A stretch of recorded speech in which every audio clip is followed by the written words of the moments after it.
নামের একটা কাপড়ের টুকরা কোরআনের গিলাফ হওয়ার কারণে সেটার দাম, সেটার মূল্য বেড়ে যায়। অন্যান্য কাপড় যেভাবে নোংরা হয়ে পড়ে থাকে, গিলাফকে কিন্তু মানুষ সম্মান করে, যার কারণ হলো কোরআনের সাথে লাগার কারণে গিলাফের সম্মান বেড়ে যায়। এই যে কোরআনের সাথে সম্পর্ক থাকার কারণে সব জিনিসের মূল্য বাড়ে। আল্লাহ তাআলা মানুষের মূল্য বাড়ানোর জন্য আল্লাহ তাআলা কোরআনে কারীম দিয়েছেন। আল্লাহ তাআলা বলেন, ওয়ালাকাদ কাররামনা বানি আদম, আমি এই বানি আদমকে সম্মানিত করেছি। এই কোরআন দিয়ে তাদেরকে আমি আল্লাহ সম্মানিত করেছি।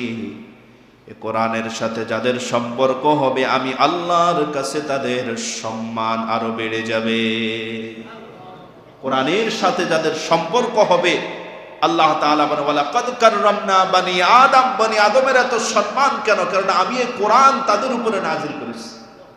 তাদের উপরে নাজিল হওয়ার কারণে আপনি দেখেন যে আল্লাহ তাআলার সৃষ্টি জগতে মানুষের থেকে আরো কত বিশাল বিশাল সৃষ্টি আছে। আল্লাহ তাআলা তাদেরকে সম্মানিত বলেন না, মানুষকে সম্মানিত বলেছেন। কেন?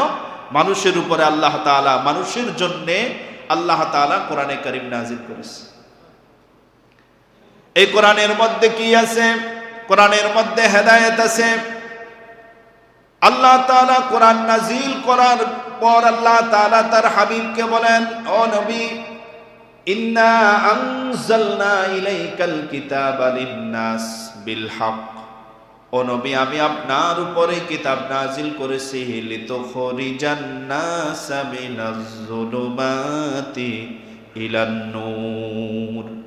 আপনি কোরআন দিয়ে, কিতাব দিয়ে মানুষকে জমাট বাঁধা অন্ধকার থেকে আলোর দিকে নিয়ে আসবেন। আপনি কিতাব দিয়ে, কোরআন দিয়ে মানুষকে অন্ধকার থেকে আলোর দিকে নিয়ে আসবেন। এই কিতাব এমন এক সময় নাজিল হয়েছে, ওই সময়টাকে বলা হতো আইয়ামে জাহিলিয়া, জাহিলি যুগ, অন্ধকার যুগ। যেই যুগের মানুষগুলি ছিল বর্বর, যাদের মধ্যে কোনো সভ্যতা ছিল না, সংস্কৃতি ছিল না, ভদ্রতা ছিল না। বিনা কারণে একজন আরেকজনের সাথে যুদ্ধ লেগে যেত, মারামারি করত। মানুষের মধ্যে মনুষ্যত্ব বোধ ছিল না। ওই সমাজের মধ্যে কোরআন নাজিল হয়ে 23 বছরে একটা পদদলিত, অপমানিত জাতিকে আল্লাহ তাআলা শ্রেষ্ঠত্বের মুকুট পরায়া দিলেন। সুবহানাল্লাহ। যে সাহাবায়ে কেরাম ছিল তখনকার সময়ে দুর্ধর্ষ ডাকাত, একেবারে নিকৃষ্ট ছিল যেই সকল মানুষগুলি, যাদের মধ্যে কোনো মনুষ্যত্ববোধ ছিল না, যাদের মধ্যে কোনো দয়া ছিল না, সামাজিকতা ছিল না, সংস্কৃতি ছিল না, সভ্যতা ছিল না। অমন একটা সময় আল্লাহ তাআলা কোরআন নাজিল করলেন, 23 বছরেই একটা জাতির পরিবর্তন হয়ে গেছে। সুবহানাল্লাহ। অথচ আমাদের বয়স কত? আপনি যদি আপনার বয়স যদি দেখান 70, 80, 50, 60 বছর হয়েছে, আপনার জীবন পরিবর্তন হয় না, আপনার আমার জীবন পরিবর্তন হয় না। এখন সমস্যাটা কোথায়? তাহলে কি কোরআন ব্যর্থ নাকি মানুষ ব্যর্থ?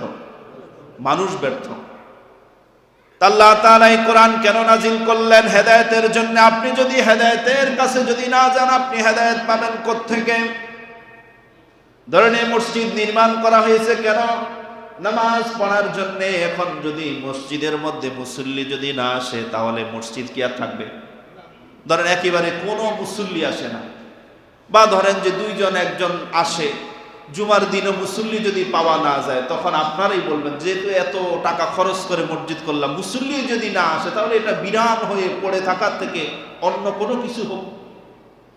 এখন আল্লাহ তাআলা যে কোরআন যে দিলেন, ওই কোরআন আল্লাহ তাআলা নাজিল করেছেন, আবার বলেছেন ইন্নাল্লাযী ফারাদা আলাইকাল কোরআন, এই কোরআন আমি আল্লাহ নাজিল করেছি। এই কোরআন শিখা, এই কোরআন মানা, এই কোরআন অনুযায়ী আমল করা, এই কোরআনের রাজ প্রতিষ্ঠা করা তোমাদের উপর ফরজ করে দিয়েছি। কিছু বুঝলেন আমার কথা? কোরআন শিক্ষা করা কি? জি, সকলে বলেন, কোরআন শিক্ষা করা কি? ফরজ।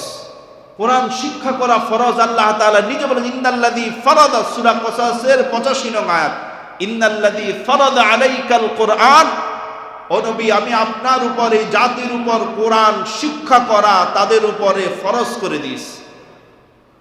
অথচ আপনাকে যদি জিজ্ঞেস করা হয় আপনি কি বাংলা পড়তে পারেন, যেহেতু হয়তো শহর হিসেবে হয়তো আমরা অধিকাংশ মানুষ আমরা শিক্ষিত, আমরা বাংলা পড়তে পারি। উত্তর যদি আসে, হয়তো পৃথিবীর সকল মানুষকে একত্র করে তাদের মাতৃভাষা সম্পর্কে যদি জিজ্ঞেস করা হয় আপনারা কি আপনাদের মাতৃভাষা জানেন, তারা বলবে হ্যাঁ পারি। ধরেন এত বিস্তৃত না করে যদি সংক্ষিপ্ত পরিসরে জিজ্ঞেস করি আপনি কি বাংলা পড়তে পারেন, উত্তর হলো হ্যাঁ। আপনার ছেলে পারে, হ্যাঁ। আপনি কি ইংলিশ পড়তে পারেন, অধিকাংশ উত্তর হলো যে না। আপনার ছেলে পারে, হ্যাঁ হুজুর পারে। আপনি কি অঙ্ক পারেন, অধিকাংশের উত্তর হলো যে না হুজুর, অঙ্ক অত বেশি একটা বুঝি না। আপনার ছেলে মেয়ে কি পারে, উত্তর হলো যে হ্যাঁ হুজুর পারে। আপনি কি বিজ্ঞান বুঝেন, বলে যে না হুজুর আমি তো বিজ্ঞান বুঝি না। আপনার ছেলে মেয়েদের কি পড়াশোনা করান, হ্যাঁ করাই। আপনার ছেলে কি বিজ্ঞান বুঝে, হ্যাঁ হুজুর বুঝে। সে বিজ্ঞানের সাবজেক্টের উপরে পড়াশোনা করে। এবার প্রশ্ন হলো আপনি কি কোরআন পড়তে পারেন, উত্তর অধিকাংশ উত্তর হলো যে না হুজুর। আপনার ছেলে পারে, না হুজুর মোটেও। বুঝতে পারলেন এটা? তাহলে আমাদের প্রজন্ম, আপনার আব্বা বাংলা পড়তে পারতো না কিন্তু আপনি পারেন, আবার আপনার ছেলেও পারে। আপনার আব্বা ইংলিশই বানান করতে পারতো না কিন্তু আপনি হয়তো কিছু কিছু পারেন, কিন্তু আপনার ছেলে ভালো ইংরেজি পারে। তাহলে এই যে শিক্ষার মান আমাদের মধ্যে বেড়েছে, শিক্ষার হার বেড়েছে, কিন্তু কোরআন শিক্ষার মান হার আমাদের সমাজের মধ্যে কি ওইভাবে বেড়েছে? না। তাহলে আল্লাহ তাআলা বাংলা শিক্ষা করা আপনার জন্য ফরজ করে দেন নাই, ইংরেজি শিক্ষা আপনার জন্য ফরজ নয়, গণিত শিক্ষা আপনার জন্য ফরজ নয়, বিজ্ঞান শিক্ষা আপনার জন্য ফরজ নয়, দুনিয়াবি শিক্ষা আপনার জন্য ফরজ নয়। আপনি মুসলমান, আপনার জন্য নামাজ ফরজ। নামাজ ফরজ হওয়ার আগে আপনার জন্য কোরআন পড়া ফরজ। এখন আমরা কোরআন থেকে হেদায়েত কেন পাই না? আপনি কোত্থেকে পাবেন? আপনি তো কোরআন তো নিজে পড়েন না। তো এখন আমি ওয়াজ করে কি আমি আপনাকে কোরআন বুঝাতে পারবো? বলেন। ওয়াজ করে যদি কোরআন যদি বুঝানো যেত তাহলে আল্লাহ তাআলা তার হাবিবকে বলতেন আপনি শুধু কোরআনের ওয়াজ করেন, আপনি শুধু কোরআনের ওয়াজ করেন, আপনার ওয়াজ শুনেই মানুষ হেদায়েত পাবে। এখন সমস্যা হলো যে কোরআন পড়া আল্লাহ তাআলা আমাদের উপর অত্যাবশ্যক করে দিলেন, ফরজ করে দিলেন, শিখতেই হবে, এত অত্যাবশ্যক করে দিলেন, সেই কোরআনকে আমরা শিখি না। সে কোরআন যে শিখতে হবে ওই টেন্ডেন্সি আমাদের মধ্যে জাগ্রত হয় না। অথচ সূরা ফুরকানের 30 নং আয়াতের মধ্যে আল্লাহ তাআলা বলেন ওয়াকালা আর-রাসূল ইয়া রাব্বি ইন্না কওমি ইত্তাখাযু হাযাল কুরআনা মাহজুরা।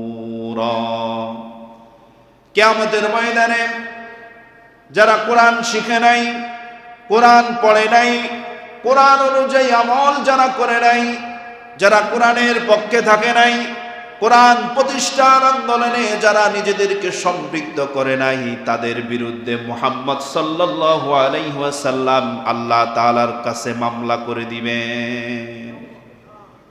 কিছু বুঝলেন? এই ওয়াজ তো আমরা জীবনেও শুনি না, ঠিক না? জীবনে আপনি একটু হলপ করে বলেন তো যে কোরআন না শিখলে, কোরআন না মানলে, কোরআনের শাসন যদি কায়েম করতে আপনি যদি আগ্রহী না হন, কোরআনের সৈনিক যদি না হন, আপনার বিরুদ্ধে যে মুহাম্মদ সাল্লাল্লাহু আলাইহি সাল্লাম মামলা দিবে আল্লাহ তাআলার কাছে, তা কি আপনারা জীবনে কেউ শুনছেন? আমরা এটা শুনি। অথচ কি কথা, কি ধমক! আল্লাহ রাসূল নিজে মামলা করবেন আল্লাহ তাআলার কাছে, মামলার ইজহারের মধ্যে কি থাকবে আল্লাহ তাআলা তাও বলে দিয়েছে। আল্লাহর হাবিব বলবেন ইয়া রব, ও আল্লাহ, ইন্না কওমি ইত্তাখাযু হাযাল কুরআনা মাহজুরা। এরা হলো আমার ওই সকল উম্মত, অবাধ্য উম্মত যারা আপনার কোরআনকে পরিত্যাগ করেছে, ছেড়ে দিয়েছে। নাউজুবিল্লাহ। এরা হলো আল্লাহ, এরা হলো আমার ওই সকল উম্মত, এরা কোরআন পড়ে নাই, কোরআন বুঝে নাই, কোরআনের রাজ, কোরআন প্রতিষ্ঠার কথাও বলে নাই, ওই দলেও তারা ছিল না। আল্লাহ, আমি নবী হয়ে এদের বিরুদ্ধে আপনার কাছে মামলা দিয়ে দিলাম। এবার আপনি বলেন, আপনার মামলার ওকালতি করবে কে? বলেন, আপনার বিরুদ্ধে যদি নবী যদি মামলা দিয়ে দেয়, আপনার পক্ষ হয়ে আল্লাহ তাআলার কাছে শাফাআত করবে কে? কেউ আছে? অথচ কোরআন আপনার জন্য সুপারিশ করবে। মুহাম্মদ সাল্লাল্লাহু আলাইহি সাল্লাম বলেছেন, আসসিয়ামু ওয়াল কোরআন ইয়াশফাআনি লিল আবদি ইয়াওমাল কিয়ামাহ। রোজা এবং কোরআন কিয়ামতের ময়দানের দিন আল্লাহ তাআলার কাছে সুপারিশ করবে। আল্লাহর নবী বলেন, যে রমজান মাসে আল্লাহ তাআলা কোরআনে কারীম নাজিল করলেন, কোরআনের কারণে রমজান সম্মানিত হলো। আল্লাহর হাবিব বলেন, ওই কোরআন এবং রমজানের রোজাগুলি আল্লাহ তাআলার কাছে তোমাদের জন্য সুপারিশ করবে। রোজা সুপারিশ করবে। এই বলে রোজা বলবে, আইয়ু রাব্বিন, ও আমার আল্লাহ, মানাতুহু আত-তাআম ওয়াশ-শাহওয়াত ফাশাফা'নি। আল্লাহ, তোমার এই বান্দা দিনের বেলা খাবার থেকে, পানাহার থেকে, স্ত্রীর সঙ্গম থেকে বিরত রেখেছে, সুতরাং ফাশাফা'নি, আমার পক্ষ থেকে এই রোজাদারকে তুমি ক্ষমা করে দাও। আবার কোরআন বলবে, ওয়া ইয়াকুলুল কোরআন, কোরআন বলবে, ইয়া রাব্বি, ও আল্লাহ, মানাতুহুন নাওমা বিল-লাইল, তোমার এই বান্দা রাত্রিবেলা ঘুম, আরামের ঘুমকে হারাম করে দিয়ে আমাকে তেলাওয়াত করেছে, নামাজের মধ্যে, তারাবির মধ্যে দাঁড়িয়ে দাঁড়িয়ে আমার তেলাওয়াত শুনেছে। ফাশাফা'নি ফীহি, সুতরাং আমি কোরআনের পক্ষ থেকে তার জন্য সুপারিশকে কবুল করে না। আল্লাহ তাআলা বলবেন, এমন এত দামি কিতাব, এই কোরআনের সাথে যাদের সম্পর্ক হয়েছে তাদের মূল্য আল্লাহ তাআলার কাছে অনেক গুণ বেড়ে গেছে। আসমানি যতগুলি কিতাব আছে, 104 খানা কিতাব, এর মধ্যে 103 খানা কিতাব বিকৃত হয়ে গেছে। সর্বশেষ কিতাব হলো কোরআন। এমন এক কিতাব আল্লাহ তাআলা নাজিল করেছেন। আল্লাহ তাআলা নিজে বলেন, ইন্না নাহনু নাযালনা যিকরা ওয়া ইন্না লাহু লাহাফিজুন। আল্লাহ তাআলা বলেন, আমি এই কিতাব নাজিল করেছি এবং এই কিতাবকে আমি আল্লাহ নিজেই হেফাজত করব। কিয়ামত পর্যন্ত কোরআন যতদিন পৃথিবীর বুকে থাকবে, কোরআন আল্লাহ তাআলা যেমনি ভাবে নাজিল করেছেন ওইভাবেই থাকবে। এটা বিকৃত হওয়ার কোনো সম্ভাবনা নাই। সুবহানাল্লাহ। এত পাওয়ারফুল, এত ক্ষমতাবান। এটি এমন এক কিতাব যা আল্লাহ তাআলা এমন ভাবে নাজিল করেছেন যার মধ্যে কোনো পরিবর্তন বা পরিবর্তনের কোনো প্রয়োজনই হয় না, কোনো প্রয়োজন লাগবে না। এমন ভাবে উপযোগী করে ১৫০০ বছর আগে আল্লাহ তাআলা নাজিল করেছেন। পৃথিবীর বয়স যত হবে, মানুষের মধ্যে সংস্কৃতি, সভ্যতা, যুগের পর যুগ মানুষের আচার আচরণের মধ্যে পরিবর্তন আসে, কিন্তু কোরআনে কারীমের কোনো পরিবর্তনের প্রয়োজন হবে না। সুবহানাল্লাহ। আপনি দেখেন যে আমরা যে মোবাইল চালাই, এটার সফটওয়্যার কিন্তু কিছুদিন পর পর আপডেট করতে হয়। এই আপডেট কেন করতে হয়? ধরেন 1 বছর আগের মধ্যে তাদের মধ্যে যে ফাংশন ছিল, যে সেবা ছিল, এখন ওইটা মানুষের রুচির সাথে সামঞ্জস্য রেখে ওই অ্যাপসগুলি আপডেট করা হয় যেন মানুষের চালাতে সহজ হয়। ধরেন আজ থেকে 20 বছর আগে আমরা যে মোবাইল চালাতাম, সেই মোবাইল আর এখনকার মোবাইল কি এক? ধরেন আমি যখন ছোট ছিলাম তখন নোকিয়া ফোন ছিল। একটা ফোন ছিল এত বড় বড়, অর্থাৎ ছোটখাটো একটা ইট। আর ওই মোবাইলগুলি যার হাতে ছিল, মানুষ মনে করতো যে হ্যাঁ, এত সে জানি কত বড় লোক মানুষ, সে নিজে মোবাইল চালায়, ঠিক না? তাহলে ওই ইট জাতীয় মোবাইল চালাইলে আমরা তাকে তখন সবাই বড় লোক মনে করতাম। ওই মোবাইল নিয়ে এখন যদি কেউ হাঁটে, এখন কিন্তু আমরা বলবো এই লোকের কি মাথায় সমস্যা আছে? হ্যাঁ ঠিক না? তার মানে হলো ওই যে মোবাইল দিয়ে আমরা এক সময় তাকে অনেক অনেক ভদ্র মনে করতাম, অনেক ধনী মনে করতাম, ওই মোবাইলটা এখন যদি কেউ চালায় এখন কিন্তু আমরা তাকে পাগল মনে করব। কাউকে যদি ওটা যদি মাগনাও দেওয়া হয় সে কিন্তু এটা নিবে না। তাহলে দেখেন যে মোবাইলের মধ্যে পরিবর্তন এসছে। আর ওই ক্যাটাগরির মোবাইল যদি এখন যদি তৈরি করা হয়, এটা কিন্তু এখন মানুষের চাহিদার সাথে কিন্তু এখন এটা সামঞ্জস্যপূর্ণ নয়। তাহলে আপনি যদি 20 বছরের মধ্যে যদি মানুষের যান্ত্রিকভাবে এত পরিবর্তন যদি হয়, তাহলে 100 বছর আগে কেমন ছিল, 500 বছর আগে মানুষের চাল চলন, আচার আচরণ, মানুষের সভ্যতা সংস্কৃতি কেমন ছিল। কিন্তু আপনি দেখেন যে আল্লাহ তাআলা এই যে মানুষের জীবন ধারা পরিবর্তন হয়, প্রত্যেক 100 বছর পর পর কিন্তু মানুষের মধ্যে জাতিগত একটা পরিবর্তন আসে। তাহলে এমন করে 1500 বছর, 1500 শতাব্দী চলে গেল, কোরআন এমন এক কিতাব যে আল্লাহ তাআলা এটার মধ্যে এত পাওয়ার, এত ক্ষমতা দিয়েছেন। যুগ সময় যত আপডেট হবে, কোরআনের গ্রহণযোগ্যতা তত বেশি বাড়বে। সুবহানাল্লাহ।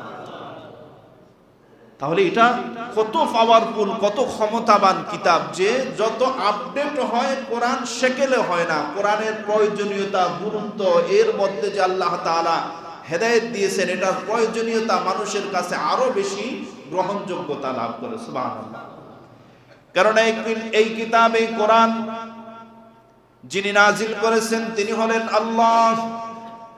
মানুষ যিনি সৃষ্টি করেছেন তিনি হলেন আল্লাহ। মানুষের জন্য কি প্রয়োজন, কি লাগবে মানুষের জন্য, এটা আল্লাহ তাআলা ব্যতীত অন্য কেউ এর প্রয়োজনীয়তা অনুভব করতে পারে না। আল্লাহ তাআলা এই কিতাব দিলেন। এই কিতাব দিয়ে আল্লাহ তাআলা তার হাবিবকে বলেন, ও নবী ফাযাক্কির বিল কোরআন, ও নবী আপনি মানুষদেরকে এই কোরআন দ্বারা মানুষকে হেদায়েতের দিকে ডাকেন, এই কোরআন দিয়ে মানুষকে হেদায়েতের দিকে আহ্বান করেন। বিল কোরআনি মান ইয়াখাফু ঈদ, আপনি যদি কোরআন দিয়ে, এই কিতাব দিয়ে মানুষকে হেদায়েতের দিকে ডাকেন, তাহলে আশা করা যায় মানুষের অন্তরের মধ্যে ভীতি তৈরি হবে। আপনি যদি কোরআন দিয়ে মানুষকে ডাকেন, মানুষকে হেদায়েতের দিকে ডাকেন, তাহলে আশা করা যায় যে তাদের অন্তরের মধ্যে ভয়, হেদায়েতের নূর তৈরি হয়ে যাবে। তাহলে যেটা বলতেছিলাম, আল্লাহ তাআলা এই কোরআন ফেরেশতাদের উপরে নাজিল করেন নাই, জিনদের উপরে নাজিল করেন নাই, চন্দ্র সূর্যের উপর, পাহাড় পর্বতের উপর আল্লাহ তাআলা নাজিল করেন নাই। এই কিতাব আল্লাহ তাআলা গোটা বিশ্ব মানবতার জন্য নাজিল করেছেন, যেন মানুষ এই কিতাব থেকে, কোরআন থেকে হেদায়েত নিতে পারে। এখন সমস্যা হলো এটা, যার জন্য কোরআন নাজিল করা হয়েছে তাদের সাথে কোরআনের কোনো সম্পর্ক নাই। এই যে এতগুলি কথা আমি আপনাকে বললাম, তার যার মূল উদ্দেশ্য হলো যাদের জন্য কোরআন নাজিল করা হয়েছে, যাদের হেদায়েতের জন্য আল্লাহ তাআলা এই কিতাব দিলেন, কোরআন দিলেন, সেই কোরআনের সাথে মানব জাতির, মুসলমানদের ওই কোরআনের সাথে কোনো সম্পর্ক নাই। ঠিক না? অথচ এই কোরআনের কারণে নবীদের মধ্যে শ্রেষ্ঠ নবী হলেন মুহাম্মদ সাল্লাল্লাহু আলাইহি ওয়াসাল্লাম। আসমানি কিতাবের মধ্যে সর্বশ্রেষ্ঠ হলো কোরআন। যেই ফেরেশতার মাধ্যমে, যেই ফেরেশতা কোরআনে কারীম আল্লাহর হাবিবের কাছে নিয়ে এসেছে, হযরত জিবরাইল আলাইহিস সালাম, কোরআন নিয়ে আসার কারণে ফেরেশতাদের মধ্যে সবার সরদার আল্লাহ তাআলা তাকে বানায়া দিলেন। অন্যান্য ফেরেশতাদের থেকে, সকল ফেরেশতাদের থেকে জিবরাইলের এত সম্মান কেন? কেননা জিবরাইল হলেন সেই ফেরেশতা, যেই ফেরেশতা আসমান থেকে কোরআনে কারীমের আয়াতগুলি এনে আল্লাহর হাবিবকে জানায়া দিতেন। তিনি ছিলেন দ্বারক, তিনি ছিলেন বাহক। কোরআনের দ্বারক বাহক হওয়ার কারণে একজন ফেরেশতার মূল্য আল্লাহ তাআলা এত বাড়ায়া দিলেন। কোরআনের এত দাম কেন? যেই মাসে নাজিল হয়েছে ওই মাসের দাম বেড়ে গেছে। 12 মাসের মধ্যে সব থেকে সম্মানিত দামি ফজিলতপূর্ণ মাস রমজান মাস। যেই রাতে আল্লাহ তাআলা লাউহে মাহফুজ থেকে প্রথম আসমানে কোরআনে কারীম নাজিল করেছেন, সেই রাত ছিল লাইলাতুল কদর। আল্লাহ তাআলা লাইলাতুল কদরকে 1000 মাসের উপর শ্রেষ্ঠত্ব দান করলেন। আল্লাহ তাআলা ওই রাত্রে কোরআন নাজিল হওয়ার কারণে